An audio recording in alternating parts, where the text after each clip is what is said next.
Assalamualaikum warahmatullahi wabarakatuh.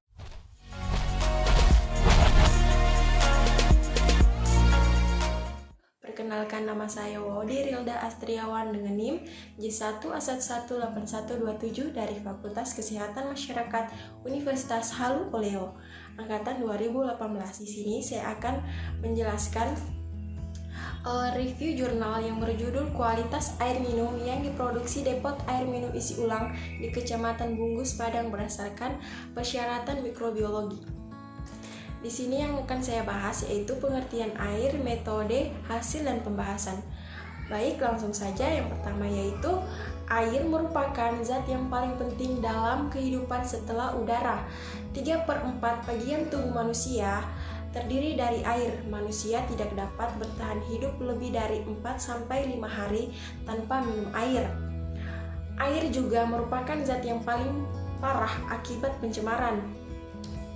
Penyakit-penyakit yang menyerang manusia dapat ditularkan dan disebarkan melalui air. Penyakit-penyakit tersebut merupakan akibat semakin tingginya kadar pencemaran yang memasuki air. Sekitar tahun 1999 mulai muncul usaha Depot Air Minum Isi Ulang pengolahan air baku menjadi air minum dan menjual langsung kepada pembeli. Pengujian mutu produk wajib dilakukan oleh Depot Air Minum di laboratorium pemeriksaan kualitas air yang ditunjuk oleh pemerintah kabupaten atau kota yang terakreditasi sekitar sekurang-kurangnya 6 bulan sekali. Pengujian tersebut bertujuan menjamin mutu produk air minum 130 yang dihasilkan, mendukung terciptanya persediaan usaha yang sehat dan sebagai upaya perlindungan kepada konsumen. Lanjut, penelitian ini dilakukan di Laboratorium Mikrobiologi Fakultas Kedokteran Universitas Andalas Padang bulan November 2011 sampai Mei 2012. Sampel pada penelitian ini adalah air minum dari sebuah depot air minum isi ulang di Kecamatan Bunggus, Padang sebanyak 9 depot.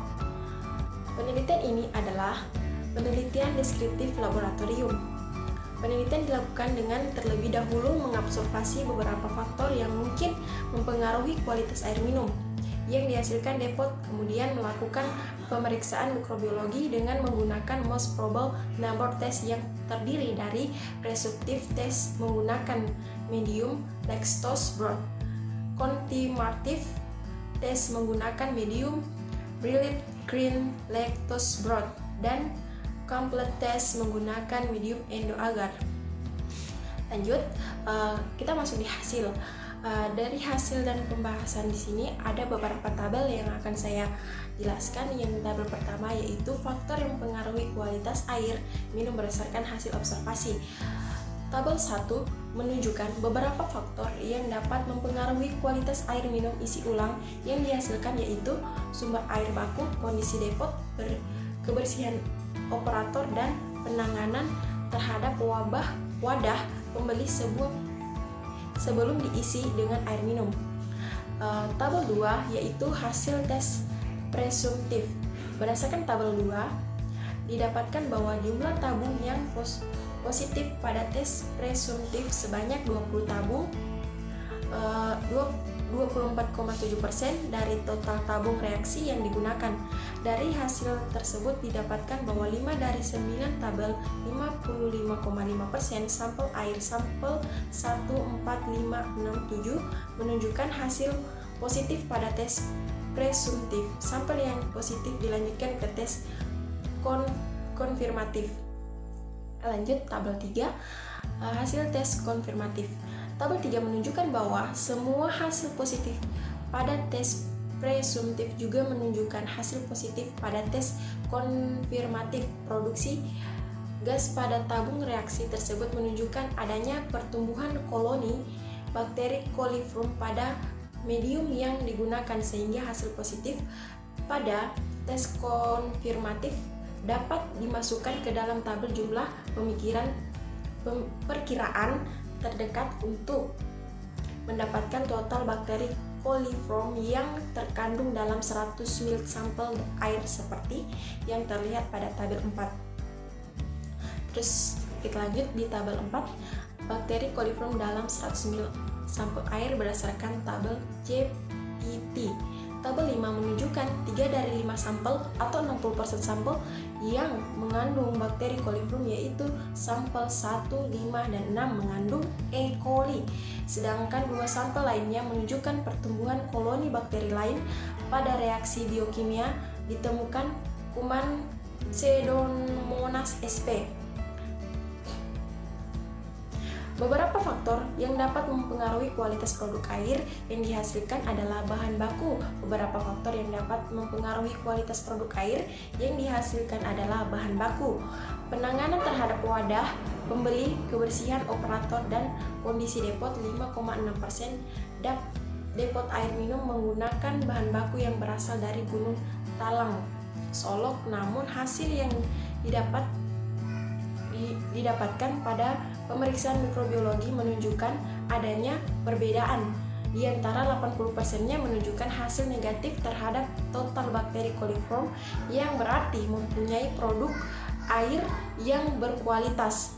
Sementara 20%-nya menunjukkan hasil positif mengandung bakteri coliform dan E. coli. Hasil positif yang didapatkan ini menunjukkan bahwa efektivitas proses pengolahan bahan baku menjadi produk air minum mungkin juga mempengaruhi kualitas air yang dihasilkan. Proses yang dimaksud di sini meliputi penampungan atau penyimpanan bahan baku, penyaringan, disinfeksi, dan sanitasi tempat pengolahan air minum atau sistem distribusi pada pipa penyalur air minum, serta kondisi peralatan yang digunakan pada proses tersebut. Berdasarkan data yang didapatkan pada penelitian ini, 55,6% depot air minum di Kecamatan Bungus menghasilkan produk air minum yang tidak memenuhi standar air minum secara mikrobiologi yang aman bagi kesehatan. Data dari Dinas Kesehatan Kota Padang tentang depot air minum di Kota Padang per November 2011 menunjukkan bahwa 484 dari 604 atau 80,3% depot air minum di Kota Padang tidak melakukan pengujian mutu produk air sesuai peraturan yang berlaku.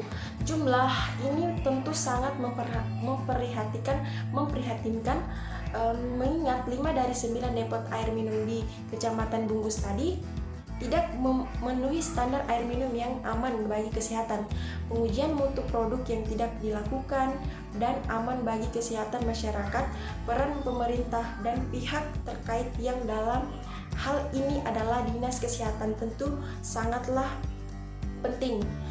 Pengawasan terhadap penyelenggaraan usaha depot air minum perlu ditingkatkan mengingat banyaknya depot yang tidak memeriksakan mutu produk air masih beroperasi dan melayani konsumen. Pihak yang berwenang sudah seharusnya menindak tegas depot air minum isi ulang yang tidak memenuhi persyaratan yang sudah ditetapkan.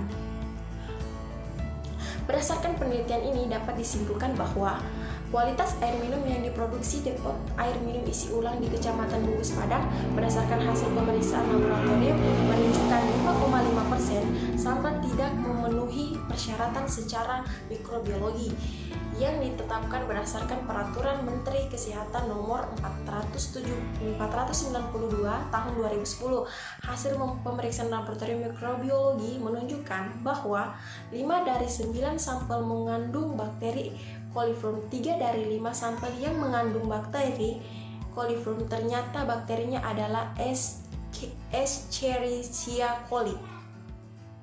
Baik, terima kasih. Itulah hasil dari analisis.